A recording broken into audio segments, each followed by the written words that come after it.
Let's connect again on Food Fact No Filter.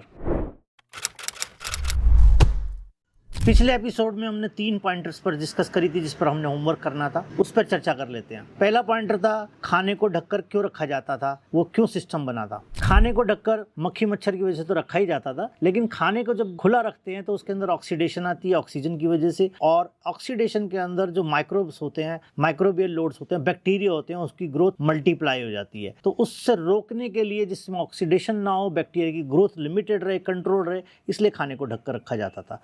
Point number 2, रात का खाना सुबह क्यों नहीं खाया जाता था।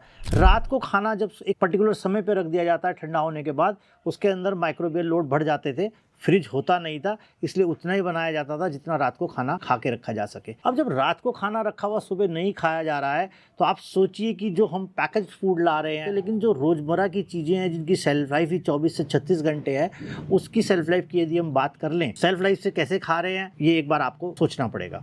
तीसरा पॉइंटर हमारा था कि ठंडे खाने को दोबारा गर्म क्यों नहीं करना है, रीहीट क्यों नहीं करना है। उसके पीछे सीधा सा एक साइंस और लॉजिक है कि खाना जब ठंडा होना शुरू होता है तो उसके अंदर माइक्रोबियल ग्रोथ बढ़नी शुरू हो जाती है, उसके बैक्टीरिया मल्टीप्लाई होना शुरू हो जाते हैं। बैक्टीरिया को एक मुफीद टेम्परेचर चाहिए होता है 18 से 24 डिग्री के 32 डिग्री के बीच तक का, उस पर वो मल्टीप्लाई होना शुरू हो जाते हैं और उसमें बैड बैक्टीरिया की ग्रोथ बढ़ जाती है। जब हम खाने को दोबारा गर्म करते हैं तो उनकी कॉलोनीज और कई गुना मल्टीप्लाई हो जाती हैं। उनको मारने का सीधा से एक ही तरीका होता है कि हम उसको रीहीट या तो 90 डिग्री से अबव करें, उसे बॉईल करें, तभी वो कॉलोनी खत्म होगी। वो हम कर नहीं पाते हैं और हम दोबारा से उस खाने में जो बैक्टीरिया की ग्रोथ मल्टीप्लाई हो चुकी है कई गुना, उसको हम खा रहे होते हैं। इसलिए ठंडे खाने को दोबारा से गर्म करना वर्जित था। Food fact no filter.